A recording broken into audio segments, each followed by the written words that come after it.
So the Keynesian model.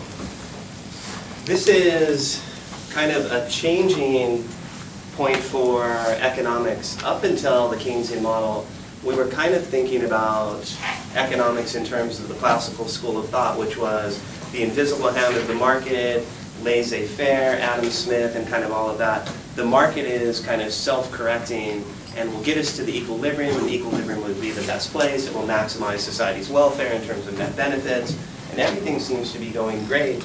And then we hit the Great Depression. And in the Great Depression, we have a prolonged kind of decrease in output. We have increase in unemployment rates, so unemployment rates reaching 25%. And people at first said, well, the invisible hand will correct this. Just wait, it's going to get better.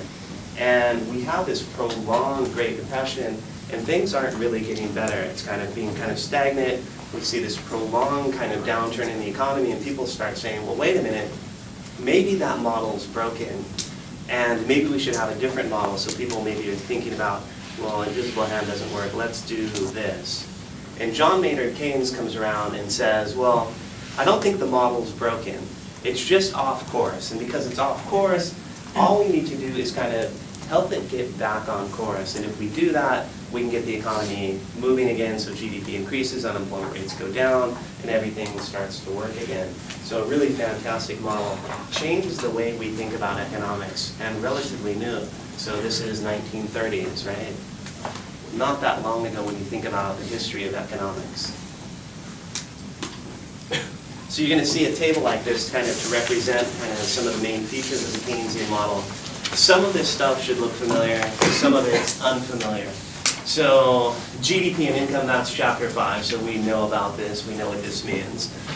We talked about in chapter 5 taxation, so we would get from personal income to disposable income by getting rid of taxes, so that tax represents the tax the government's taking out of your check or something like that. Disposable income, your income minus taxes, that's what you actually have to spend, all kind of familiar. C, that capital C up in the top, represents consumption, and it has multiple parts, and I'll explain what the parts are, but basically that's our consumption that we always talk about. Savings, disposable income, so what you have to spend versus what you spend, will tell us something about your savings, either positive, negative, or zero. Capital I is investment, and I might put a little footnote there that this is planned investment, not unplanned investment, not forced investment. This is the planned investment part. Government expenditures, that's our classic G. Exports, the things we sell to other countries, that one we kind of know. Imports in this case are going to be 10% of GDP or income. So imported goods are going to be a function of our income or our GDP. Net exports, of course, are exports minus imports. AE, this is a new term. So AE, aggregate expenditure. So aggregate expenditure. So right here, AE is aggregate expenditure. And I'll put here maybe AE is equal to consumption plus investment plus government plus net exports. It's kind of the demand side of the model. These are the things that we're demanding in terms of goods and services. And then that last term, IU, unplanned investment. So this is capturing that idea in the cars example. We produced 200 cars, we sold 195 and 5 are left over, and we're trying to figure out what to do with them. We said we put them into inventories, and we call that unplanned investment or forced investment. That's what that's capturing. So then I start trying to fill out this table. I'm going to start at 1,000. So if GDP and income were 1,000, I want to figure out, well, how much is going to be taxed? I know that the tax rate is 20%. So we're going to tax 20% of that income or GDP. So 1,000 times 0.2 gets me 200. That means $200 worth of taxes are going to be collected by the government. That's going to go here. It says disposable income is GDP minus your taxes. So this is the $1,000 of income or GDP minus the $200 in taxation. leaves you $800 that you can then spend. So this is what's left over, $800, which you can spend. This gets us to consumption, and we've got a couple things here for consumption that might be of interest. One is that little CA, so you've got a thing that says, well, C small a. We call this autonomous consumption. Autonomous consumption. This is consumption that is independent of your income. It happens no matter what. So if your income's 1,000, you consume this amount. If your income's 5,000, you consume this amount. So this is independent of your income. MPC is marginal propensity to consume. You know about this? Heard about Can you explain it to us? it. So as I was writing it, he's like saying what the letters mean, marginal propensity to consume. Marginal propensity to consume is the idea, if I give you an additional dollar, how much of that dollar will you spend? So this thing is going to tell me how much out of every dollar that I give you will you spend. So in this case, it says the marginal propensity to consume is 0.8, which means if I give you $1, you'll spend 80 cents. If I give you another dollar, you spend another 80 cents. If I give you another dollar, you spend another 80 cents. So this is capturing that idea. So then I would use these two things to figure out consumption. It has two components. So I've got two components here. One is the $400. The other is the $640. You add these two components together and you get the total amount of consumption, which is capital C. This is going to go in this box here. Yes. The MPC is based off of the 800, correct? Yes, that's right. And we're going to do an example. So how did I get this number, right? People are probably asking that question. Well, one part is, well, you get some additional income. We think you're going to spend some of that additional income. This is the induced part of your consumption bundle. So you have that $800 extra dollars. You're going to spend 0.8 of that, right, the MPC. So you're going to spend an extra $640 than you would have before because your income went up, and this is capturing that part. $640 extra consumption. You're going to add that to this part, the autonomous consumption. This is happening no matter what your income level is. So if your income were 0, you were consuming 400. If your income were 5,000, you're consuming 400. Put those two together, the 400 plus the 640, you get the 1040. Why don't you read MPC out of 400s? Because it's given in the model. So they're just saying this is a constant. It doesn't change when your income changes. So then I have savings. Savings is, well, how much I spent and how much I had. So I had $800 to spend. I actually spend 1040, which means I'm drawing down my savings account. So dis savings or negative savings, that's going to go in the savings column. Some of us experience that, right? Spend a little more than we have. Investment, $1,000, given in the model, doesn't change based on income. Government expenditures also don't change in the model. So we've got these components that we say, well, businesses decide how much to invest and then they kind of do it.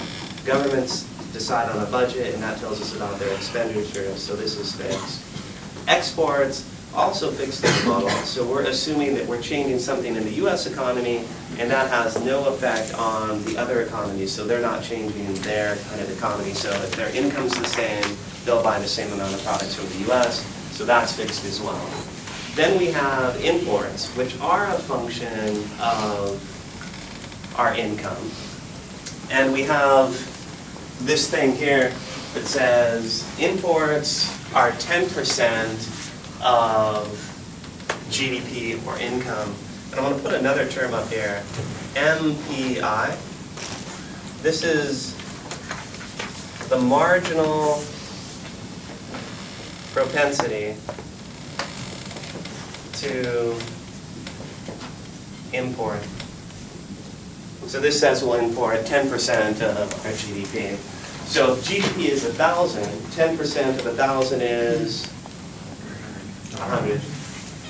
So I could do that, right? I've got 1,000, multiply that by the marginal propensity to import, I get $100 worth of imported goods. Net exports, exports minus imports, so 200 minus 100 gets me 100. So I have a trade surplus. We're exporting more than we're importing. Then we have AE.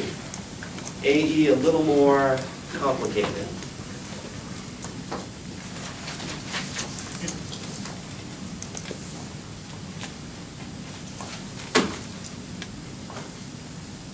Timothy.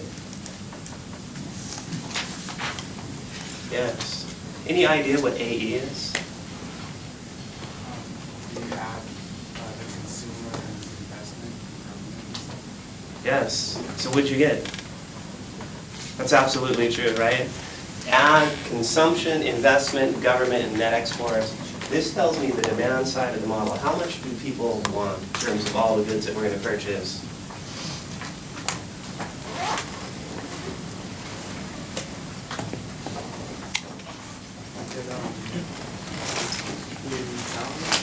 You got 3,000? So 3,000. How about Josh? 2,840. 2,840. How about Marina? And then Paul? 2,840. 2,840.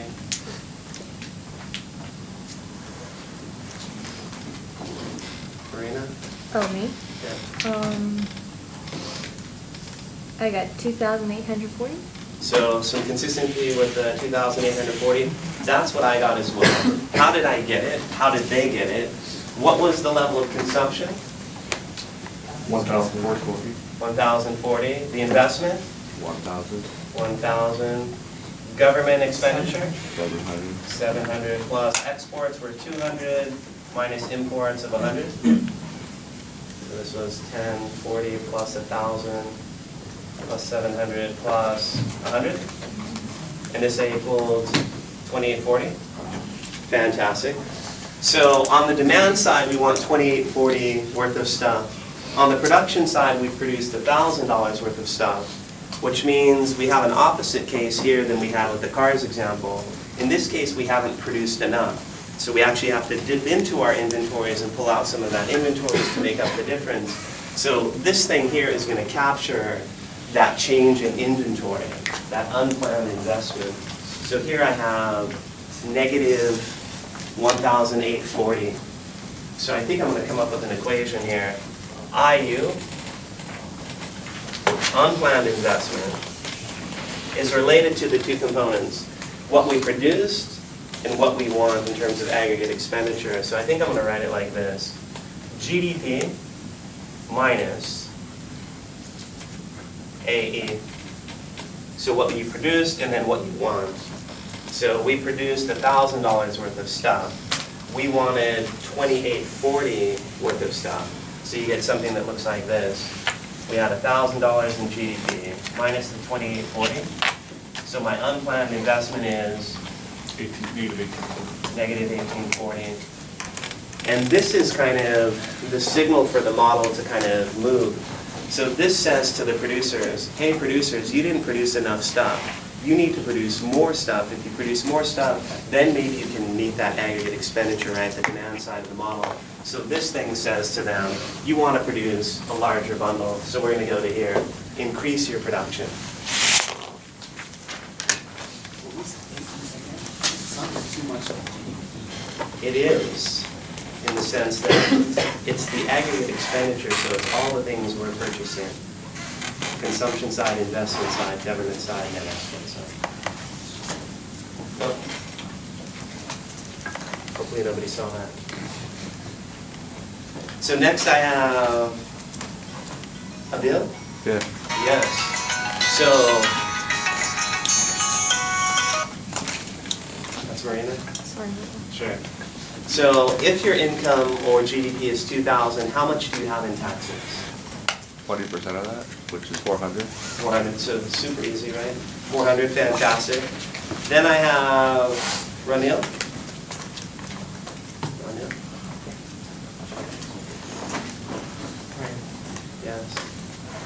So what is your disposable income? 1,600. So again, I'm wondering why people struggle with econ. It seems relatively straightforward. You set up the model and you start going from there. Okay. This one a little harder. Jordan?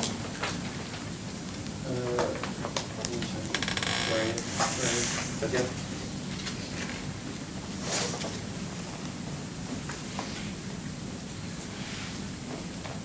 I got 1680. You got 1680.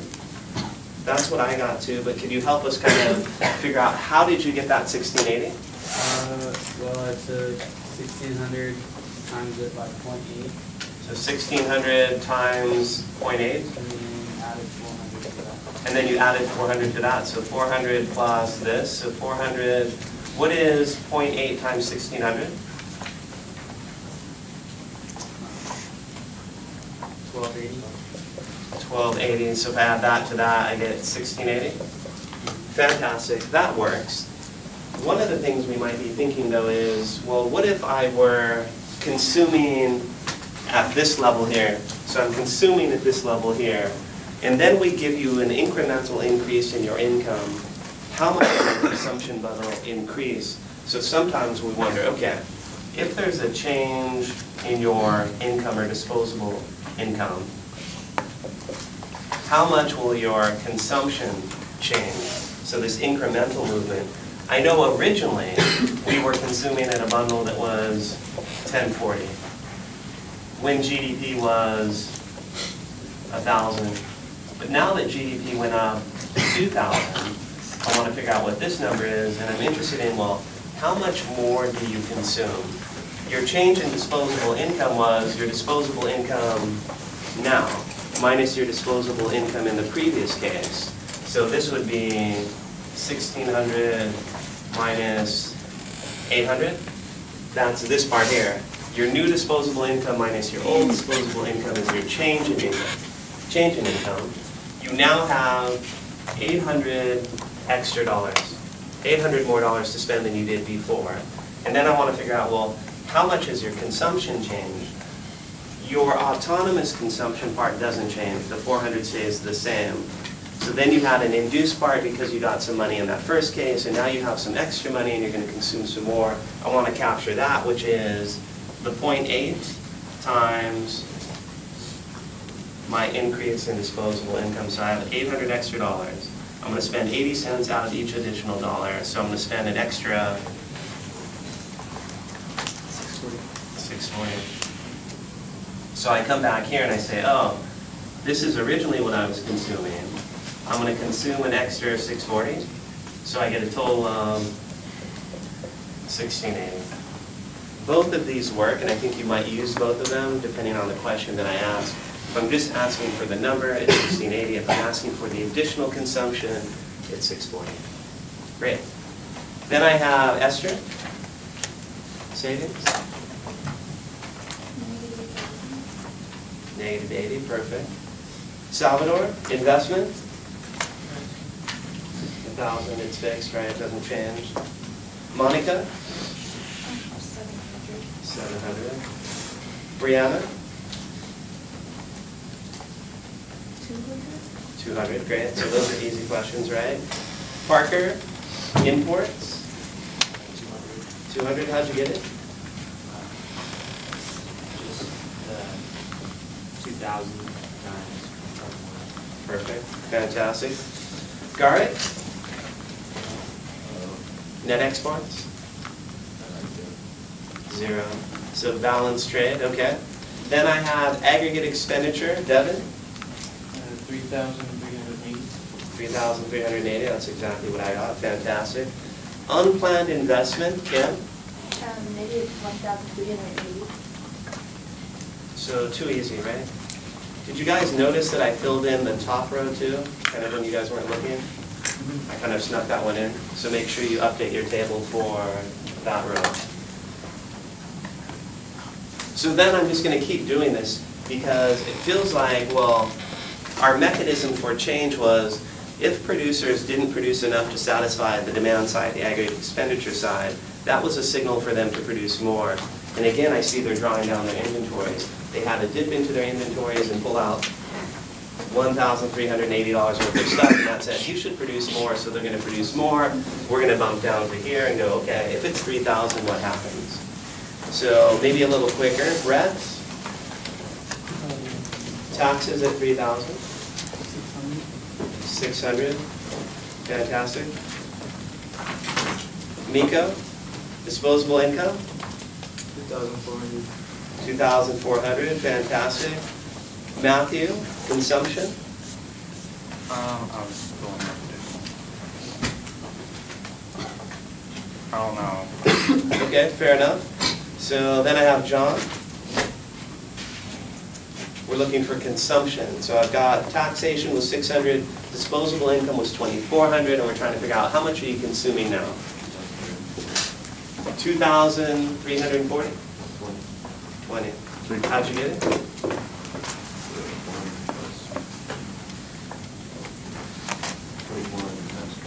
So if we're here, GDP goes up to 300 or 3,000. We know that this is going to go up by a certain amount. Your disposable income goes up again by an extra 800, so you're going to consume another 640. So this is going to be plus 640. So this will be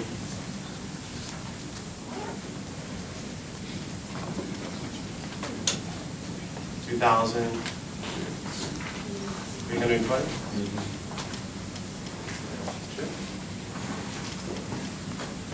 I don't know. Let's see. It's true. So then, now I'm actually building up my savings. So I have enough money to actually purchase my consumption bundle, and I had some extra money left over, so I put it into savings. So savings is now positive. Planned investment, government expenditures, and exports still the same. Imports go up to 300, so 10% of 3,000 is 300. Net exports are now negative, so now I have a trade deficit. So trade deficit. Aggregate expenditure, 3,920. So this is how much stuff we want. We're only producing $3,000 worth of stuff. Means we're going into inventories, depleting inventories by 920. Signal to producers to produce more. So here's the next column, 4,000.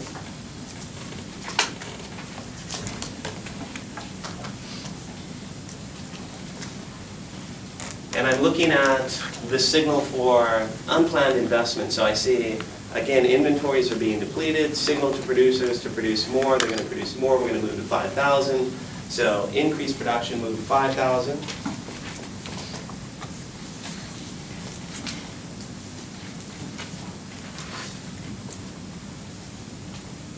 Here the model looks like it's balanced.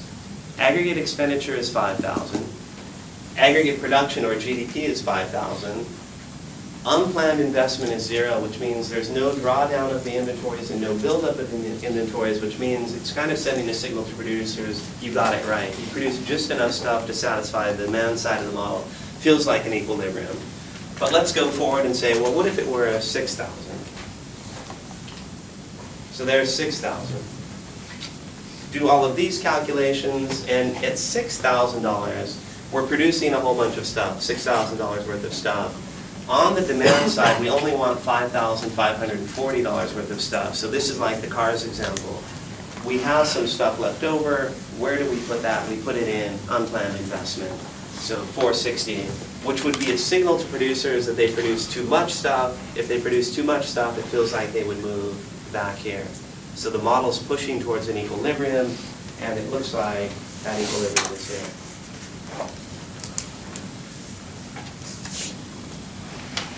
Relatively straightforward, pretty easy table to construct. So there we're at the equilibrium.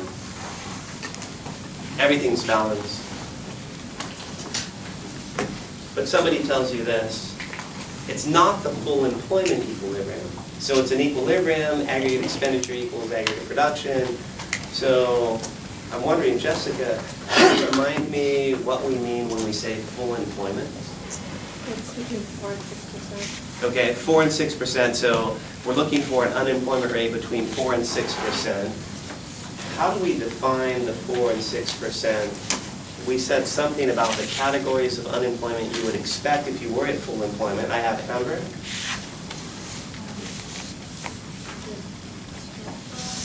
Yes, so Structural, cyclical, and frictional, which ones do we expect? Those are the three types we talked about. Which ones do we expect at full employment? Frictional and cyclical, not those two. Some other combination. I have Cameron? Structural and frictional. Structural and frictional. Those are the two that we kind of assume will be happening, and maybe we don't want to do anything about that. The cyclical component, we actually think we can do something about. That was the one due to insufficient aggregate demand. So, okay, frictional, this is people looking for different jobs because they want to. We don't want to discourage that, so go ahead and find different jobs. So we assume some frictional unemployment. And then we assume some structural unemployment, either due to technology or to the globalization of the economy. Some of the structure of the economy is changing, and because of that, we're wondering, well, do we want to change that or not? So if this is not the full employment equilibrium, I know I'm not at the target level of employment, which means either we should be over here or we should be over here. So I'm probably going to have to give you another piece of information so that you can decide which direction we want to push. So is the economy too hot and we want to pull it back a little bit? Or is it too low and we want to push it and stimulate it? So I have to give you another piece of information. Sean? Yes. Suppose I give you a table of unemployed, a table of labor force. You could then calculate the unemployment rate, and we calculate the unemployment rate, and suppose we get something like 7% unemployment. What would you recommend? Do we want to stimulate the economy, leave the economy the same, or contract the economy? Ideally, I want to be at full employment, so if I'm at 7, I want to stimulate the economy. Fantastic. So if we have 7% unemployment, we're not at full employment, that target between 4 and 6. Okay, Yusuf, what are the 3 categories of unemployment we would have in this case? Because we're not at full employment. We've determined that we have 7%, not 6, 5, or 4%. So we have 3 categories of unemployment. We have all of them. It's a lot with aggregate demand. So what are the 3 categories? Cyclical, Uh-huh. frictional. Okay, so now we have all 3 of them. So that extra part of the unemployment rate is the cyclical part. The cyclical part is the one we think should be 0, right? If we're at full employment, we should have none of this. So we need to stimulate the economy. Fantastic. Suppose I tell you that stimulating the economy means we're going to jump from here to here. So we want to be at this equilibrium here, but this is really not an equilibrium. And I'm going to ask you for maybe some recommendations about how we could improve the economy or stimulate the economy. And I think we just studied a bunch of this before the exam, so I'm thinking about money, I'm thinking about the Federal Reserve, and I'm thinking about monetary policy. What tools do we have available to actually stimulate the economy here? Tim? Timmy? Yes. We have 3. Okay. Alex? Alex, okay? Let's see. There's 3 of them. You can just tell me one of them. The money multiplier. That one's embedded in something else. So just knowing the money multiplier wouldn't be enough. It would be actually something that might change that. Yeah, okay. D? Yes. Can we decrease the required reserve ratio, increase money multiplier? Okay, so your suggestion is decrease something, you said decrease the required reserve ratio, and then that would trigger something to happen into the money multiplier? How would that change the money multiplier? It would increase it. The money multiplier would increase, how would that help? Well, the total, the TDC would increase. Total deposit creation would increase, and you would say TDC is related to this equation that is, what are the 2 components of this? Money multiplier times excess reserves. So if you change this, you change that. So this thing's getting bigger. We know that this getting bigger, if this were constant, this still gets bigger, so this would be going up. But this is getting bigger and this would get bigger too because your required reserve ratio is smaller, so you have more excess reserves than before. So both of these are pushing this up. Fantastic. That shifts the aggregate demand curve out. That should get rid of some cyclical unemployment. Fantastic. What else can I use? Taylor? The discount rate. The discount rate. How will that help? If you lower the discount rate, the banks will be more willing to give out loans because it's a lower rate of interest for them. Fantastic. So lower the discount rate, send a signal to the banking system. We want you to be more aggressive in your loan practices. Get more money out in the economy so people will actually start buying stuff, and that will shift the aggregate demand curve out. Fantastic. And then my favorite, Marcella? You could lower the RRR. That's what I was saying for. Oh, you guys read that. We did that one. I was gonna do the Discount rate? decrease the discount rate, We yeah. already did that one too.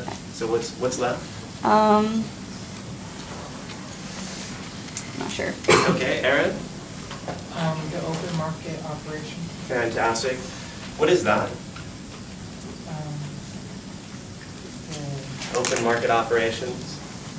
bond market, So intervening in the bond market. Who's intervening in the bond market? okay, So, open market operations is intervening in the bond market, but somebody's deciding on how that intervention should go. Who's deciding? FOMC, the Federal Open Market Committee. Who sits on the FOMC? Yeah, the 7 board of governors plus the 5 bank presidents. One of them's always the New York Fed. Fantastic. So they're intervening in the bond market. Are they buying or selling bonds? Mitchell? They're buying bonds? Who said that? Where's Mitchell? They're buying bonds? Yeah. So if they're buying bonds, you probably want to draw a diagram about how they're buying bonds and show what the effect of that might be. So here's the bond market, quantity of bonds, price of bonds. Bond market, here's the demand for bonds, here's the supply of bonds. They're buying bonds, so if this were the original price of bonds, here's the star, this is QB star. They're buying bonds, they're pulling bonds out of the market, which drives the price of bonds up. How does that help? Price of bonds is increased.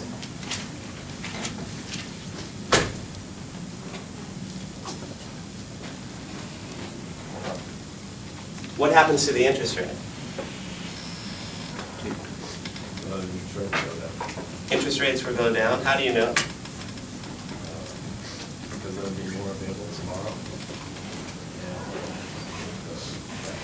And rates will go down. You want to use this, the yield equation? Yeah, over the price of the bond. Yes. So this thing is fixed, right? This is the coupon, this is what they're paying. So if the Fed changes this, this will respond accordingly. So if this is going up, this is going down. If this is going down, this is going up. So I get that result. How does that help? Loanable funds market. Interest rate. Demand for loanable funds. This could be you and I, this could be businesses. And they're saying to themselves, well, if the cost of borrowing changes, we will borrow more or less depending on how the rate changes. You've told me that we've gone from I star to I prime. I prime is now lower. This is I prime. So we get an increase in loanable funds in the sense that you and I are taking out more loans than before. Some of us are buying washers, some are buying dryers. Businesses are investing, so they're building up their plant and equipment. And this should lead to GDP, price level, the aggregate demand curve shifting out. Primarily through consumption and investment. More consumption, more investment, both of those stimulate the economy. Fantastic. Cross all that out. We think that might not work in this case. So in the Keynesian model, We're thinking about an economy that's in kind of a recession or a Great Depression. So the economy's pulled back. Because it's pulled back, we're thinking maybe some of these incentives aren't going to be as strong or as effective as they would be in an economy that's maybe smoothly functioning. So think about investors. Investors are the businesses that are thinking, should I build up my plant and equipment? If we're in a case like the Great Depression, they're looking at their factory with a whole bunch of unused capacity, machines that are sitting there doing nothing. So the idea that they would actually go get more machines to put in that factory seems highly unlikely. Even though the Fed is lowering the cost of borrowing funds, you're saying to yourself, well, why? I have all this unused capacity, let's see what happens to the economy. So we think that might not work. We've lowered the interest rate, thinking, well, maybe consumers will buy washers, dryers, and stuff like that. But if you're thinking about the Keynesian model, you're thinking about the Great Depression, you're thinking 25% unemployment. People that are in that economy are probably saying to themselves, I'm not sure I want to take on a loan because I'm not sure if I'm going to have a job in the future because there's high rates of unemployment. I'm going to sit on the side too. So we think consumption behavior is not going to be kind of sucked into this as well. So consumers aren't doing it, investors aren't doing it.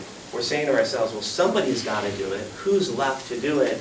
We get to kind of the Keynesian framework.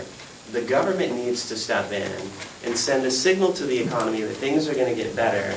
And then if things are getting better, maybe this stuff could then kick in. But right now, people are sitting on the sideline going, what's going to happen? 25% unemployment, high unused capacity in our factories. So I say, okay, we want to move from here to here. This is the next part of the course. So now we're into this thing called fiscal policy. So we've moved from monetary policy where we're using the bond market money and all of that to fiscal policy, which is basically where I'm going to start here is government expenditure, but it also includes taxation. I'll put taxation to the side and just focus on government expenditure. So I'm going to be looking at changing government expenditure. So we're saying in this case, somebody's got to do it. It's got to be the government. The government's got to go in and spend. And if they go in and spend, they can send the signal to the economy. So the question then begins, how much should they spend? How much should they inject into the economy to get the economy to move from here to here? You guys are the policy analysts. You're sitting around the table and you say, they should spend. Is this kind of like the New Deal, is the Hoover Dam and all these infrastructure projects that they did, increasing government, is this kind of where we're going? Yeah, you could think of something like that, right? They're spending money, and because of that, that stimulates the economy. Everybody. Right. And World War II being a big factor in that also. So, how much should we spend? Yes? Mitchell, was that you? No? Okay.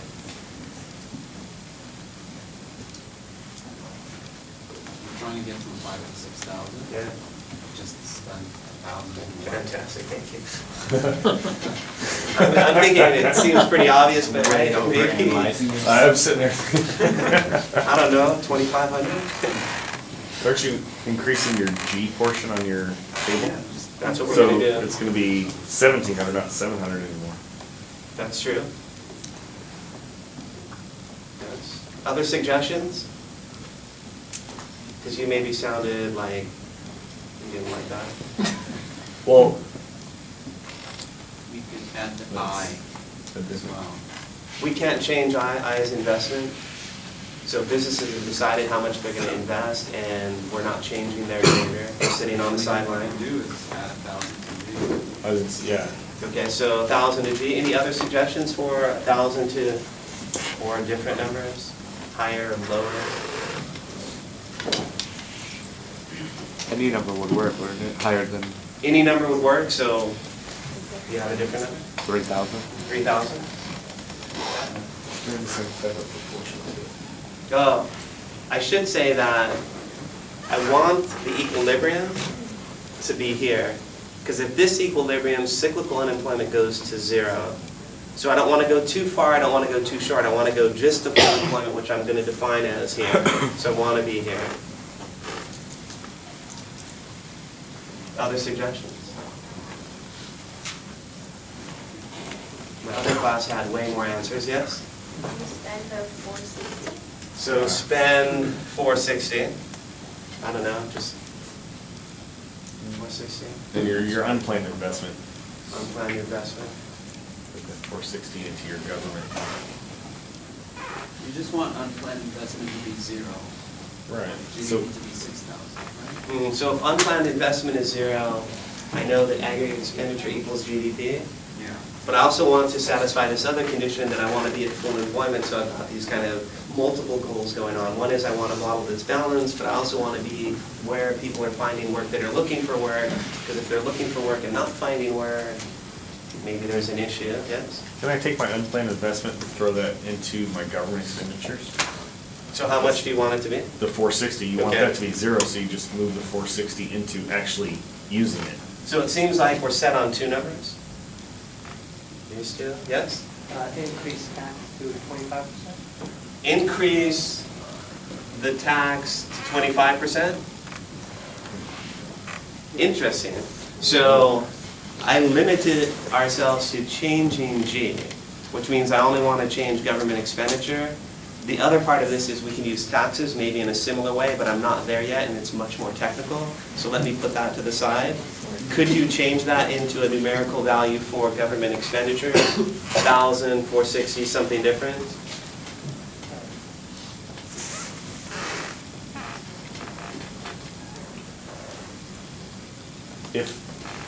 If I'm paying $1,200, or excuse me, the $1,000 there in taxes, Yes.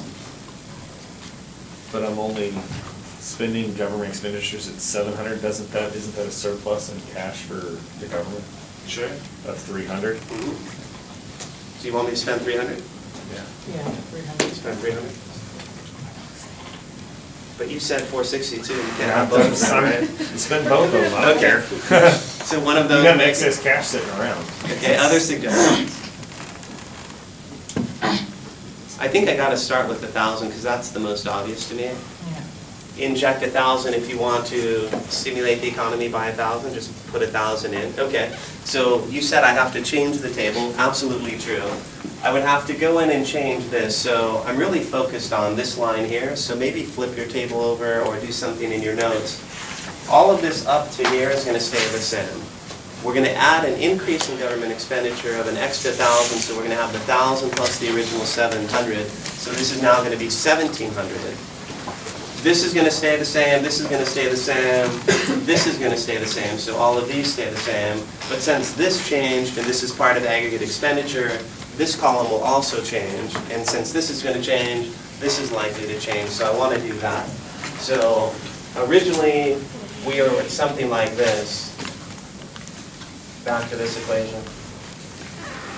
At $6,000 worth of GDP, consumption is 4240. Investment is 1,000. Government expenditure is now 1,700. Net exports are 400, minus 400. negative 400, so trade deficit. This plus this plus this plus this equals, Aggregate expenditure. yes? And then I'm looking for the number. That's true. 6540. So this is 6540. We've produced $6,000 worth of stuff. IU would be, Plus 500. so IU would be, this is aggregate expenditure, aggregate production, 6,000. Negative. Negative 540. If it's negative 540, what happens in the economy? So this sends a signal to producers to either produce more or produce less. They're not going to keep it the same because it's not zero. Are they going to produce more or less? They're going to produce more. So they're drawing down their inventories, which said they didn't produce enough to satisfy the aggregate expenditure of the demand side of the model, so produce more stuff. So then we're pushing from 6,000 to 7,000, and we're getting away from where we think full employment should be. So $1,000 is too much. We overshoot our target.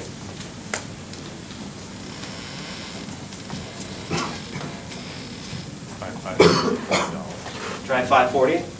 Well, no, we overshot by 540, So so 460. 460? 460. So let's try 460. So we're gonna try 460. Instead of the government spending an extra 1,000, they're just gonna spend an extra 460. You're gonna have the 700 plus the 460.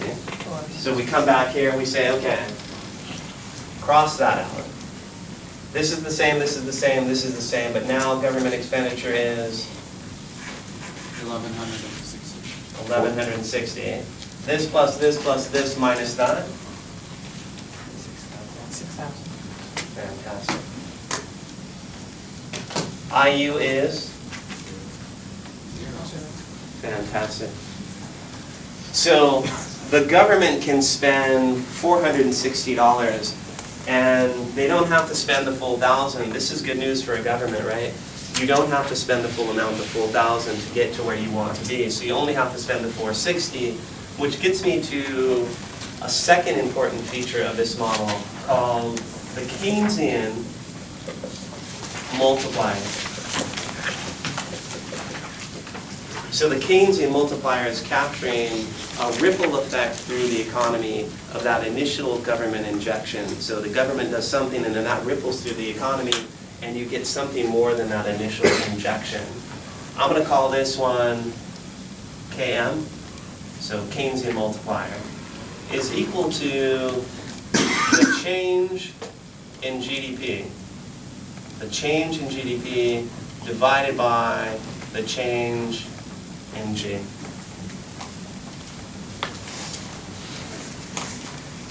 Keynesian multiplier is equal to the change in government expenditure, or change in GDP over the change in government expenditure. So we could actually do this one, right? The Keynesian multiplier says something like this. Well, the government does something like this. They build something. They hire somebody to do something. So suppose you hire somebody to dig a hole. That person digs the hole, the government pays you for that. That person then has an income. They go buy something from somebody. That then becomes the income of that next person. That person then buys something else. That person then becomes income for somebody else. They go buy something, becomes income for somebody else, and you keep going through this. This ripple effect is being captured by this thing here. So the government goes and does a $460 project. It ripples through the economy and we get a full increase in GDP of 1,000. So I've got this. A $1,000 increase in GDP was related to an increase in government expenditure of 460. So this number is capturing that ripple effect through the economy. What is that number?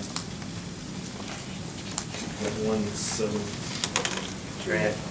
2.17.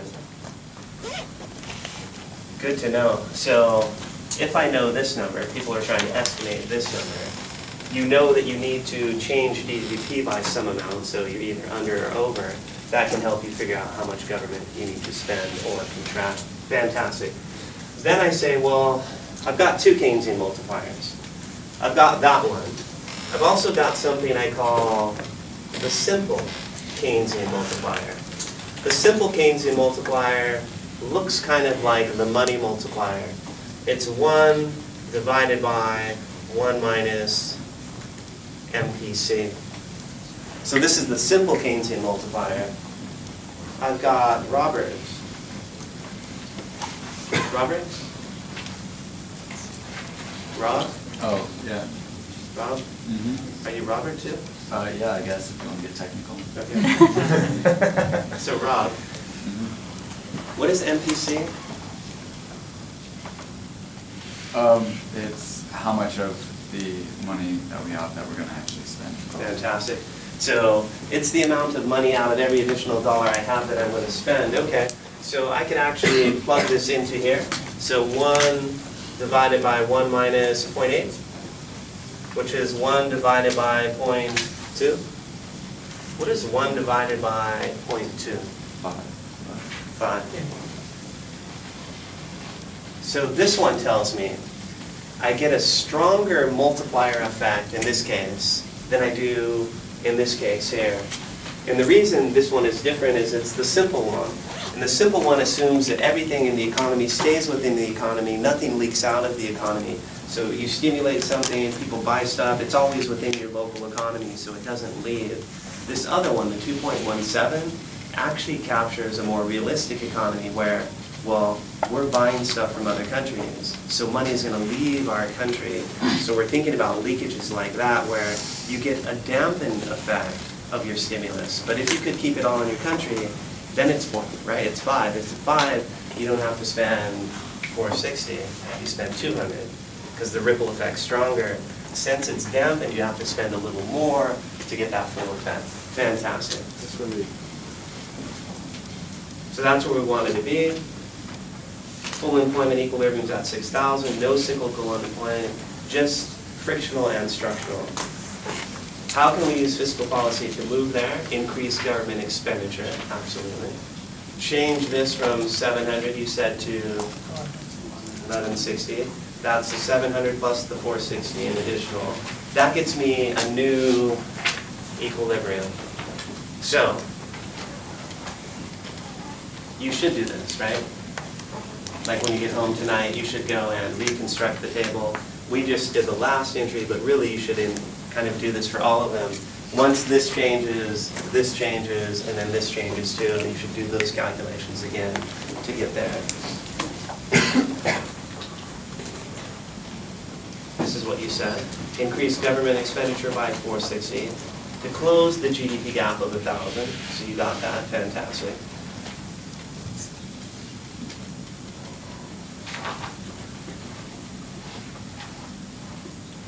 So what is the value of the Keynesian multiplier? We figured that out. It's 2.17. And then I always think about maybe this one. An extra credit question for the first student to come up with the Keynesian multiplier. Calling it the complex Keynesian multiplier. So that one's the simple Keynesian multiplier here. Simple Keynesian multiplier. The complex Keynesian multiplier is an extension of the simple Keynesian multiplier. So it's something 1 divided by something. I'm going to call it the CKM, complex Keynesian multiplier.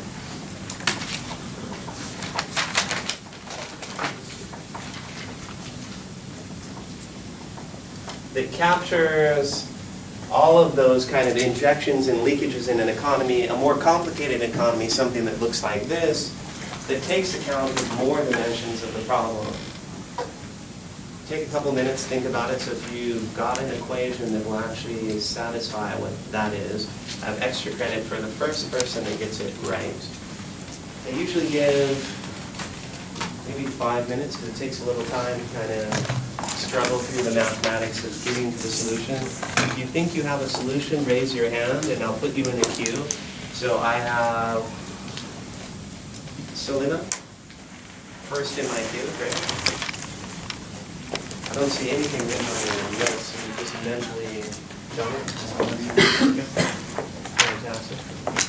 So I'm assuming the equation will have for sure the MPC in it, but then some other things too, right? Because it's going from the simple Keynesian model to the complex Keynesian model. Again, raise your hand when you think you have a solution.